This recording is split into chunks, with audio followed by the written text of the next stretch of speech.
Today, I'm giving you everything you need to know about Towers of Aghasba in under 4 minutes, including 2 things you should keep in mind before you buy it that I'll share at the end of the video. I do this because I don't want you to make the same mistake I did, which is jumping into games without knowing if they're for you. Towers of Aghasba is an open-world fantasy game set on the mysterious island of Aghasba.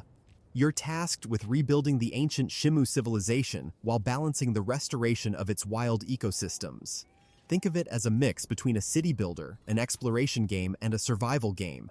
Before I break it down, let's try to make a quick comparison that always tends to help make things clearer. This game reminded me a lot of Aghasba, but with less village management depth, more exploration, less combat, and more creative building. Of course, this game adds an extra layer of balancing the ecosystem, which I'll talk about a bit later. If you know a better comparison, let me know in the comments. Let's break it down. You start by building settlements for the Shimu people. You get complete freedom to build wherever you want. The sense of achievement in this game comes from watching your village grow and become busier. It's not just about surviving, it's about building something beautiful. But rebuilding civilization isn't enough. The island's ecosystems have been damaged, so you'll need to make sure you restore them and keep the balance. This adds a strategic layer as you balance civilization and wildlife. Do too much of one, and you might damage the other. Everywhere you go, the land starts barren until you plant a special seed. This creates a new ecosystem. From that point, you need to make sure it remains balanced and expand it further. Of course, it's not all peaceful. The island is plagued by a dark force known as the Withered. You'll need to craft weapons, armor, and gear to take them on and purify the land. The combat is a smaller part of the game, but it keeps things engaging. A quick pause. I won't do a long and annoying call to action, but please do like and subscribe. Now, let's continue. The game also has a multiplayer mode. You can invite up to 3 friends to join your island, collaborate on projects, and even trade items. This makes the experience more social and lets you show off your creativity.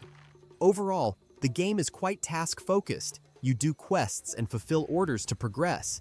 At least early on, it's not as free as some other survival games. That's not necessarily a bad thing. It's more a matter of taste. But it's something I thought you should know beforehand. The game looks great and runs well. Well, for an early access title, there is some stutter, but it's better than some survival games even on full release. Graphics-wise, it takes inspiration from Studio Ghibli films, and they even brought in Yoichi Nishikawa, a former Ghibli artist, to work on the textures. The game is out now in early access for about $29.99. Now for the 2 important things I think you should know. The first one is that, at the time of this video, the online multiplayer doesn't work.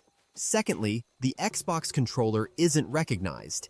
It uses PlayStation controls, which makes it, at least currently, quite hard to play on Steam Deck. To summarize, Towers of Aghasba is a creative open-world game where you build villages, restore ecosystems, and explore a magical island. If this video helped, hit like and subscribe. Let me know in the comments if you're planning to dive into Towers of Aghasba, and check the description for more info. Thanks for watching.